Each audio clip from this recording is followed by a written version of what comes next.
You say fan. The hammer. I just wants to get one of those fans. Don't fuck up the intro now, otherwise I was going to play it again. All right. Touch my levels now.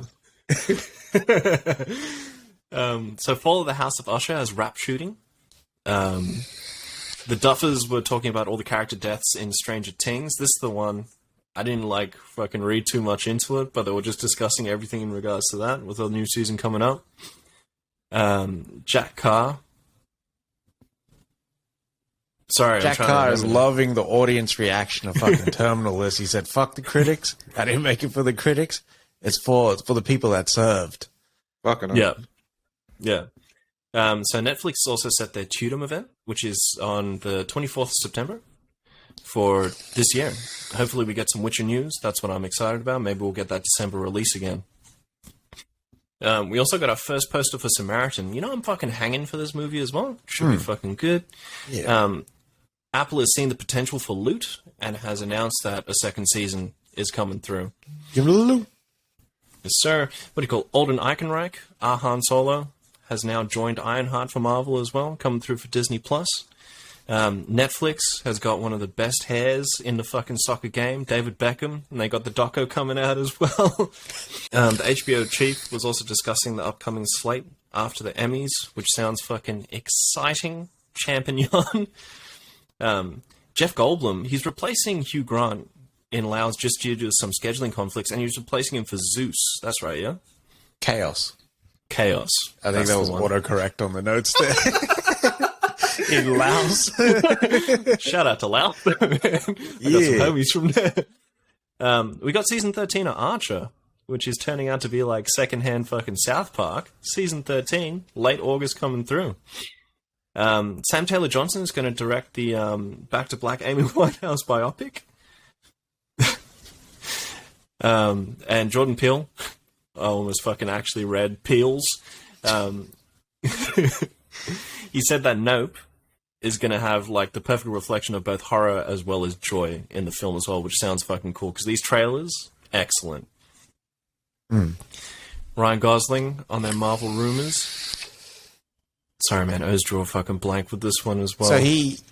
So people were saying in rumoring that, not rumoring, fuck. There was a rumor that he was going to play Nova, and Gosling came out and said, no, fuck all that. If I want to play someone, it's going to be Ghost Rider, Johnny Sins, Blaze. That's fucked. So Finn Wolfhard is going to co-direct his first film called Hell of a Summer. Didn't we speak about this one a few weeks back as well? Yeah, well, when he said he wanted to, yeah. Fox has actually renewed The Bear as well. It's pretty good. So Channing Tatum is going to star in Project Artemis with Greg Berlanti to direct, and this one's going to be at Apple as well. Some of the coolest news, Paramount Plus is planning a Warrior TV series. Fucking excellent. I hope Hardy and fucking Edge come back. If they do, I'm in for the win. And then Andy Garfield is going to play Richard Branson in the limited series for fucking, what was it, Virgin? Yeah. Breaking it in. And The Boys, Gen V, is going to be the college-centric spin-off. So it's going to be like superheroes in college. And it's going to be real fucked up, too. Miles Teller was having conversations with Cruise about a fucking third Top Gun as well. He was saying it's in, like, it could be in the fucking bag.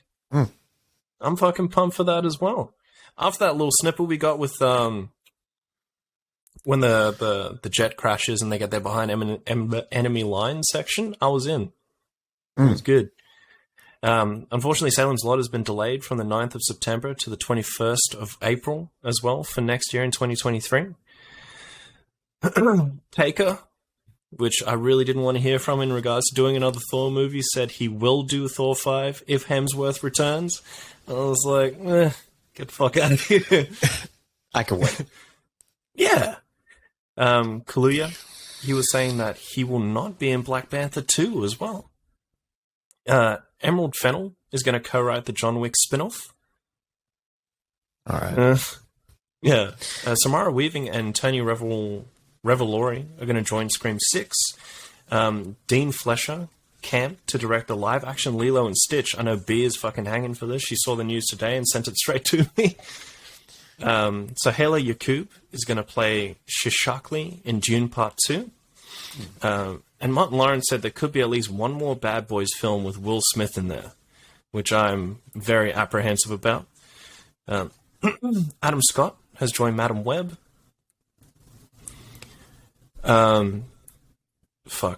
What was it? So the video effects artists talk about crunch and uncertainty from Marvel in creating VFX shots.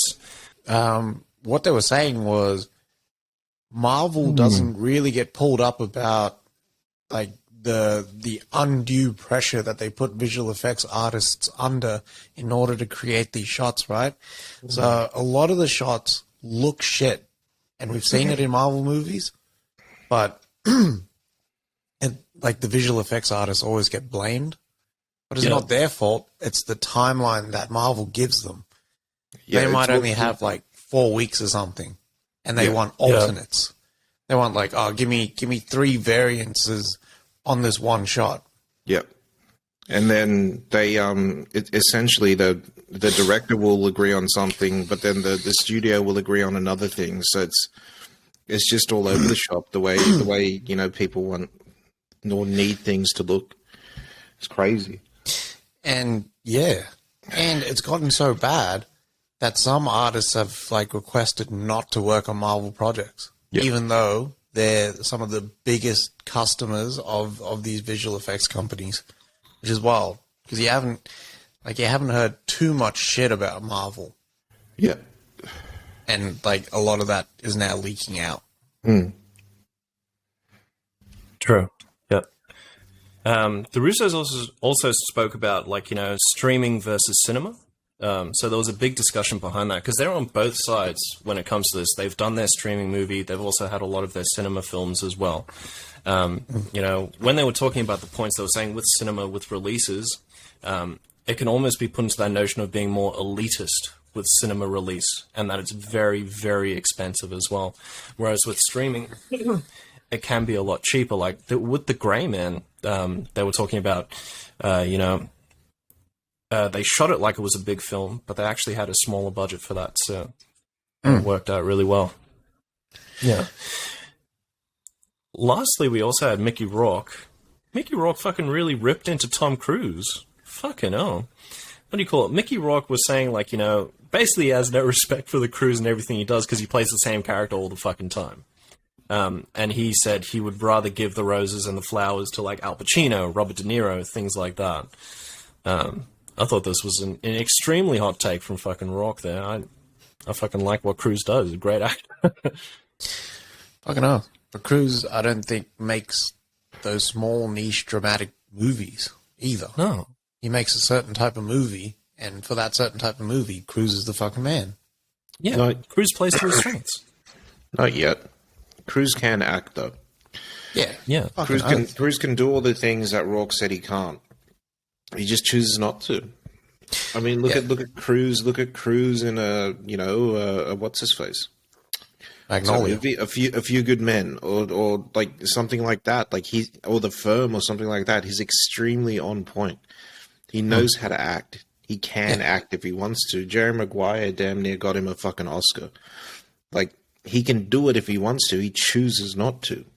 He understands that his best years are finishing up now. We're going to see a different Cruise after this Mission Impossible finishes. Yeah, a completely different Cruise. Redford and all those guys didn't keep doing all those sort of movies until they stopped at a certain age and became proper actors. That's right. Yeah. What was the biggest film we saw Redford in? After he did his big thing and started doing his smaller films, was what? What Marvel movie was he in? Captain America. Yeah, Winter Soldier. Yeah. I think that's the biggest thing I'd seen Redford in recently. Yeah. Spy Game, The Last Castle. All the gems there. Yeah. Spy Game is fucking fire, son. Yeah. Fuck yeah. But no, yeah, I thought this was a very hot take from the old Rocker there, and Thought it was kind of shit, to be honest. Yeah, I think it's really easy to just trash someone. You know what I mean? Like there is a certain value in what Cruise brings. He's not, like you were saying, like he's not doing those small dramatic roles. He's in the tentpole business now. That's right now. That's it. Like where was this when Rourke was in fucking Iron Man 2? You know what I mean? Where was this when Rourke, like, openly says that I do certain movies for money? That's Cruise right. is not a I do a movie for money man. Cruise comes through and says, I am developing this from top to fucking bottom. Yeah. It's me. Mm-hmm. Cruise essentially made nearly $300 million off this fucking, what's his face? Off just this one fucking movie. Cruise never has to make another movie again. He never had to make another movie back. Like, probably when that first fucking Mission Impossible came out and hit, because he was already the producer on that fucking film. That was the first film he fucking produced. Yeah. Like, he knows. He's just smarter than he's smarter than Rourke. This dumb fuck had everyone eating out the palm of his fucking hand, and then decides, nah, fuck it. I want to go and be a fucking boxer. Gets his face all fucked up, and then decides, nah, I want to come back and be a leading man. That doesn't fucking happen, B. It doesn't. And then you fuck around with studios and directors and everyone. Nah, that's on you. You fucked up. Yeah. You're jealous right now. I also think Rourke is just a different sort of animal in that ecosystem. Mm. He's way too honest to be in Hollywood and to be doing interviews. Yeah. I have another drink, champion. Jesus. And that is fanning